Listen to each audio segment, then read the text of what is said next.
बिस्मिल्लाहिर्रहमानिर्रहीम।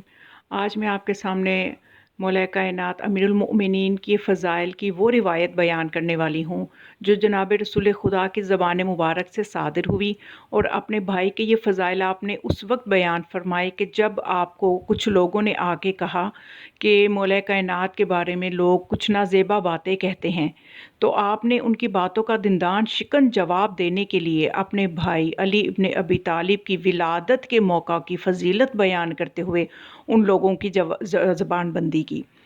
तो जब ये उस वक़्त की रिवायत है जो कि रोज़ातुल वाइज़ीन में है, और ये रिवायत अबू अमर से, मुजाहिद से और अबू सईद से नकल हुई है।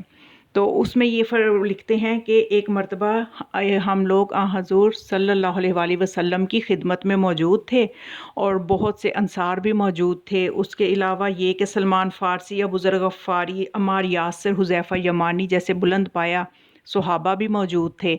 तो उन सब की मौजूदगी में इन लोगों ने कहा कि आप सल्लल्लाहु अलैहि वसल्लम के भाई के बारे में, अली के बारे में कुछ मुहाजिरीन ऐसी बातें करते हैं कि जिनसे हमें तकलीफ़ होती है।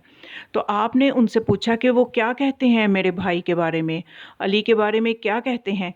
तो उन लोगों ने फिर बताया, सहाबा ने बताया कि वो आपके भाई के मुताल्लिक़ ये कहते हैं कि अली के इस्लाम लाने में क्या फ़जीलत है। अगर अली साबिक़ुल इस्लाम है, सबसे पहले इस्लाम लाने वाले हैं, तो ये कोई इतनी बड़ी फ़जीलत की बात नहीं है, इसलिए कि अली उस वक़्त एक बच्चा ही तो था। तो यानी उनका मतलब ये था कि बच्चे की एक इस्लाम लाने में, एक बचपने में उन्होंने ये बात की है, तो इसमें इतना वज़न नहीं है। तो जब आपने ये सुना तो फरमाया, काश उन्हें मालूम होता कि अली बच्चा नहीं था, बल्कि अली ने दूसरे अंबिया की तरह अपनी विलायत इलाहिया का ऐलान किया है। और उन्हें मालूम नहीं है कि जब हज़रत इब्राहीम पैदा हुए थे तो उन्होंने ला इलाहा इल्लल्लाह पढ़ा था। और उनकी वालिदा जो हैं इस बात पे हैरान होकर जब उन्होंने देखा कि मेरा बच्चा जो है वो इस बचपने में तौहीद की गवाही दे रहा है, तो हज़रत इब्राहीम ने बचपने में अपनी माँ के सामने अर्ज़ किया था कि ए मेरी वालिदा, अल्लाह की कुदरत से कुछ भी बाइद नहीं। तो उसके बाद फिर आपने फरमाया कि क्या उन लोगों को ये भी मालूम नहीं कि हज़रत मूसा को विलादत से क़ब्ल ख़त्म करने के लिए फ़िरऔन जो था उसने बनी इसराइल की मस्तूरात के शिकम चाक करवाना शुरू किए थे और बच्चों का कत्लेआम शुरू किया था। तो उसके बावजूद हज़रत मूसा दुनिया में तशरीफ़ ले आए।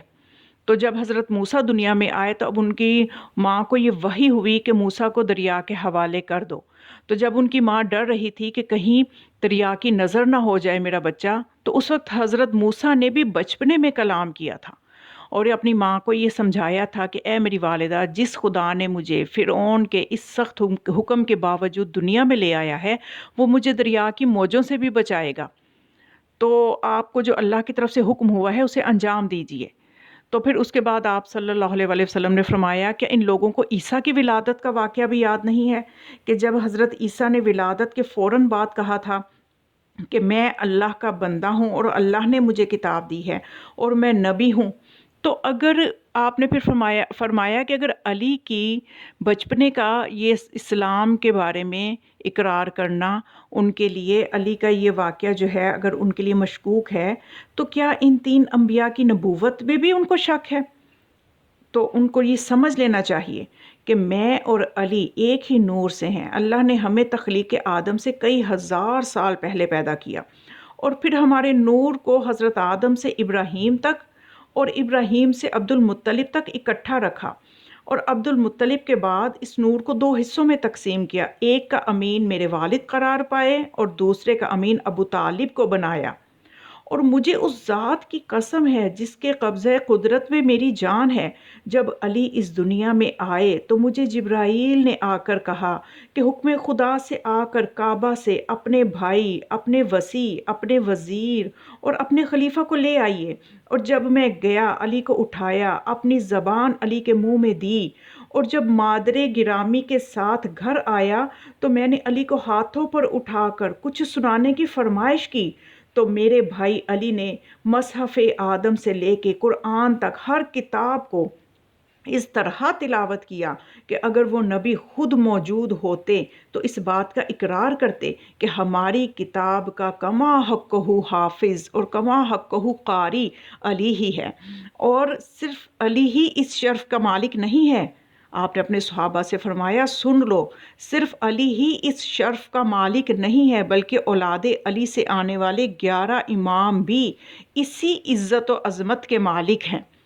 اور اگر لوگ فضائل و کمالات علی سے انکار کرتے ہیں تو انہیں ان کے حال پہ چھوڑ دو، ان کی پرواہ نہ کرو اور اپنا دل چھوٹا نہ کرو۔ یہ ساری باتیں جب ان سچے صحابہ نے سنی تو یہ کہتے ہوئے اٹھے نحن الفائزون، ہم تو کامیاب ہو گئے۔ تو آپ صلی اللہ علیہ وآلہ وسلم نے فرمایا انتم الفائزون لکم خلقت الجنہ، تم ہی کامیاب ہو اور جنت کو تمہارے لیے ہی خلق کیا گیا ہے۔ وَلِأَعْدَائِنَا وَأَعْدَائِكُمُ النَّارُ، اور جہنم ہمارے اور تمہارے دشمنوں کے لیے پیدا کی گئی ہے۔ یہ وہ خوبصورت فضائل سے بھری ہوئی روایت، محبت اور خلوص سے بھری ہوئی روایت جو آپ نبی کریم صلی اللہ علیہ وآلہ وسلم نے اپنے بھائی علی کے لیے بیان فرمائی۔